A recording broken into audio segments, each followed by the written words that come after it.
Good evening, and welcome to the Crypto Overnighter. I'm Nikodemus, and I will be your host as we take a look at the latest cryptocurrency news and analysis. So sit back, relax, and let's get started. And remember, none of this is financial advice.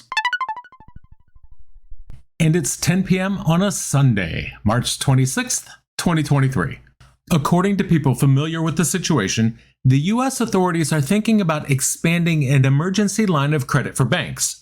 This may help First Republic Bank deal with its balance sheet concerns. The authorities are considering different options to provide support to the First Republic Bank, including an expansion of the Federal Reserve's offering. However, it's not clear what kind of support will be provided, if any. Regulators have reportedly deemed First Republic stable enough to operate without immediate intervention. The bank is working to strengthen its balance sheet in the meantime. Now, according to sources, the Federal Reserve's liquidity offerings may be expanded under banking laws, which requires support to be broadly based and not targeted at any specific bank. However, the sources also cautioned that the changes could be made in a way that benefits First Republic Bank. Despite facing balance sheet challenges, First Republic's deposits are reportedly stabilizing, and the bank is not at risk of experiencing a sudden and severe run. Now, according to sources, the bank has enough cash to meet its clients' needs while it looks for other solutions. This includes $30 billion that was deposited by some of the largest banks in the U.S. earlier this month. We covered it here earlier when on March 19th, the Fed announced a plan to strengthen liquidity conditions through swap lines. This involves an agreement between two central banks to exchange currencies. To improve the effectiveness of the swap lines in providing U.S. dollar funding, the central banks offering U.S. dollar operations agreed to increase the frequency of the 7-day maturity operations from weekly to daily. The swap line network involves the Bank of Canada, the Bank of England, the Bank of Japan, the European Central Bank, and the Swiss International Bank. It started on March 20th and will run until at least April 30th. Many investors have rotated their portfolio investments due to the banking crisis. EPFR data obtained by the Financial Times shows that over $286 billion has been sent to U.S. money market funds in March. The figures reveal that the top winners from investors flooding cash into the U.S. market funds in the past 2 weeks are Goldman Sachs, JP Chase, and Fidelity. The Financial Times reports that Goldman Sachs money funds have grown by 13% and they've received $52 billion. JP Morgan's funds poured in almost $46 billion, and Fidelity saw inflows of nearly $37 billion. The inflows into U.S. money market funds are the biggest for a single month since the COVID-19 outbreaks. Money market funds are a popular choice for investors during uncertain times due to their high liquidity and low risk. Currently, these funds offer some of the best yields in years because the U.S. Federal Reserve continues to raise interest rates to curb inflation. Now, according to a report from the Investment Company Institute, total money market fund assets increased by $117.42 billion in the 7 days ending on March 22nd, which that's quite the jump. Now, among taxable money market funds, government funds increased by $131.84 billion, while prime funds dropped by $10.83 billion. Tax-exempt money market funds shrank by $3.61 billion. Investor fears surrounding the health of the financial system have driven inflows into money market funds. This is due to banks in the U.S. and in Europe facing liquidity constraints amid monetary policy tightening. Deutsche Bank shares dropped on March 24th. This was due to an increase in the cost of insuring against its potential default risk. According to S&P Global Market Intelligence data cited by Reuters, the German bank's 5-year credit default swaps climbed 19 basis points from the previous day, closing at 222 basis points. Regional banks in the U.S. are still facing uncertainty. Last week, insurance on default for financial services firms Charles Schwab and Capital One soared.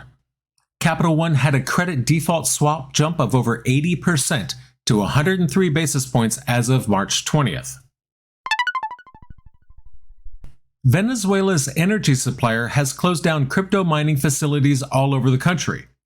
The shutdown is part of the National Crypto Department's reorganization, as well as ongoing investigations into corruption involving the oil company. The National Association of Cryptocurrencies and local media reports have confirmed the closure of mining facilities in the states of Lara, Carabobo, and Bolivar. The exact number of affected firms is still unknown. Certain crypto exchanges have also been instructed to shut down their operations. Venezuela's crypto mining facilities have been shut down because of ongoing corruption investigations that involve the PDVSA. That's Venezuela's oil company.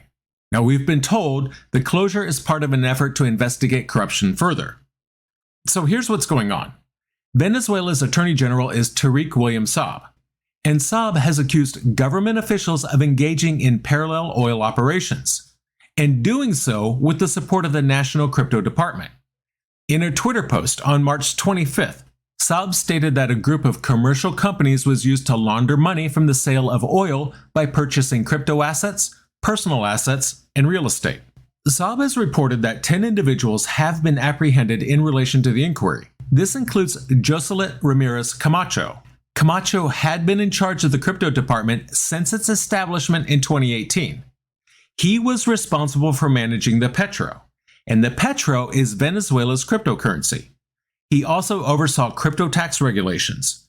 Now, he was taken into custody on March 17th. The United States Most Wanted list had Camacho on the list since June of 2020. They were offering a reward of up to $5 million for his capture. On March 17th, President Maduro issued a decree. This decree reorganizes the National Superintendency of Crypto Assets to safeguard Venezuelans from economic sanctions. Based on on-chain data, it seems that the hacker who stole $196 million from Euler Finance has given back most of the assets taken. On March 25th, the hacker returned 51,000 Ether. Additionally, another transfer was made on that same day where 7,737 Ether was sent back. On March 18th, the hacker also sent 3,000 Ethereum to the protocol. Still, they haven't sent back everything. The hacker still has some of the assets that they stole. Now, we've been talking about this hack for a few days now. In a flash loan attack on March 13th, the hacker managed to steal almost $196 million from the protocol. This is the biggest DeFi hack of 2023 so far. After a few days, the exploiter sent a message to Euler Finance via the blockchain. They were calling for an agreement. They stated that they did not intend to keep what was not theirs and wanted to make things easy for those affected. The protocol had already attempted to negotiate with the exploiter before, giving them 24 hours to return 90% of the stolen funds. When there was no response, Euler Finance offered a $1 million bounty reward for any information that could lead to the hacker's capture. Sony Interactive Entertainment wants to let users transfer NFTs between different video game platforms. They recently filed a patent for this design. Sony's been interested in cryptocurrency for a few years now and has been engaged in many partnerships and trademark registrations. The patent is called NFT Framework for Transferring and Using Digital Assets Between Game Platforms. Sony wants to use NFTs in video games to represent skins and other in-game items. The company's NFT framework is designed to allow NFTs to work across different game platforms. The abstract of the patent explains that when the system detects the user wants to transfer the NFT, it will allow the digital asset to be used across multiple platforms. In addition, the patent states that the ownership of the NFT can be transferred to other users who can then use it on different game platforms. In the future, PlayStation 5 users will be able to use NFTs in popular video games. The PlayStation Network has over 112 million active users worldwide, and this number is growing. That would be a ton of people to onboard to NFTs.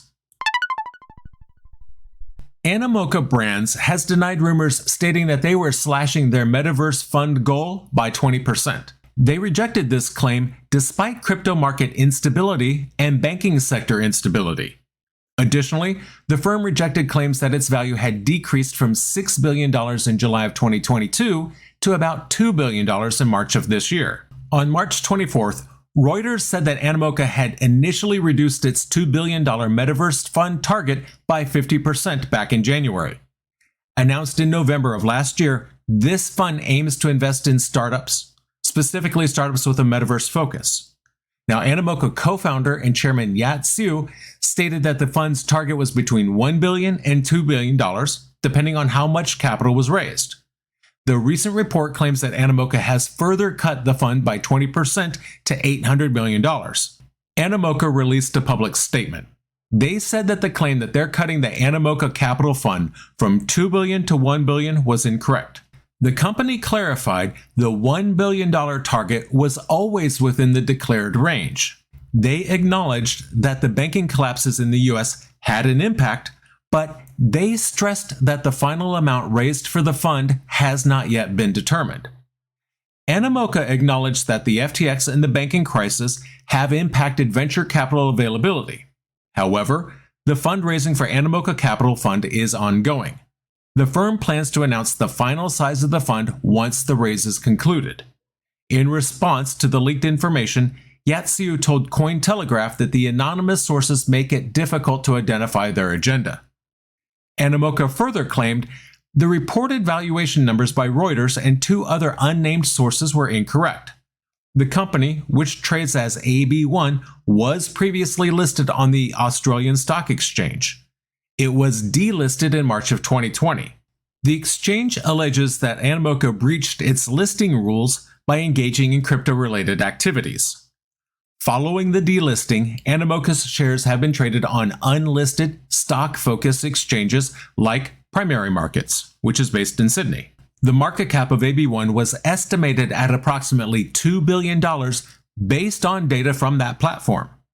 However, Animoca claims that these figures do not accurately represent the company's total valuation. Animoca further said that the claim that the company trades its shares on primary markets is not entirely accurate. The firm terminated its arrangement with Primary Markets in the latter half of 2020. However, Primary Markets chose to continue trading Animoca brand's shares on its platform. Animoca believes that the thin trading activity on Primary Markets does not accurately represent the company's value, as the trading volume is too low to provide accurate price information. Fujitsu has applied for a trademark with the US Patent and Trademark Office. This trademark is for their plans to offer services for crypto trading, as well as other financial services involving both crypto and non-crypto assets. Fujitsu intends to provide financial services such as taking deposits, providing loans, managing finances, and exchanging crypto assets. This application was officially filed on March 16th. Fujitsu has submitted a new logo to trademark for their services. It's the word Fujitsu, but the dots above the J and the I are replaced with like a sideways infinity symbol, if that makes any sense. The company disclosed the details of their services to the USPTO. Fujitsu aims to offer financial services, including accepting deposits and financing loans, as well as offering financial management and cryptocurrency exchange services.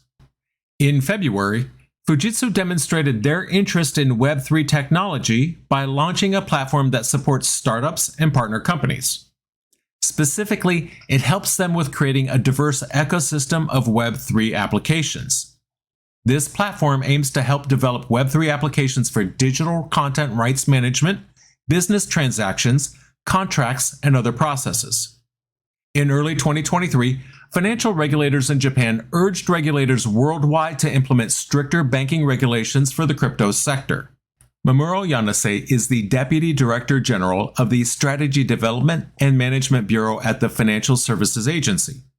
They acknowledged that the issue with the recent crypto-related scandals was not with the technology itself. Instead, he stated that the problems resulted from, quote, loose governance, lax internal controls, and the absence of regulation and supervision. Do Kwon was arrested in Montenegro for using fake documents to board a flight to Dubai. The Montenegrin court decided to extend his detention for up to 30 days. Kwon's legal representative confirmed that he would appeal. Local media reports that Kwon's legal team is contesting the decision to detain him for longer than usual. So, Montenegro authorities usually detain suspects for up to 72 hours. But Do Kwon received a 30-day extension due to concerns about his potential escape. Prosecutors argued that Kwon's foreign nationality and the fact that he was hiding his identity made him a high flight risk. South Korean authorities have been investigating Kwon since the Terra ecosystem's collapse. Since that time, he's suspected of traveling between Singapore, Dubai, and Serbia. Do Kwon was charged with fraud by U.S. prosecutors in New York a few hours after his arrest in Montenegro.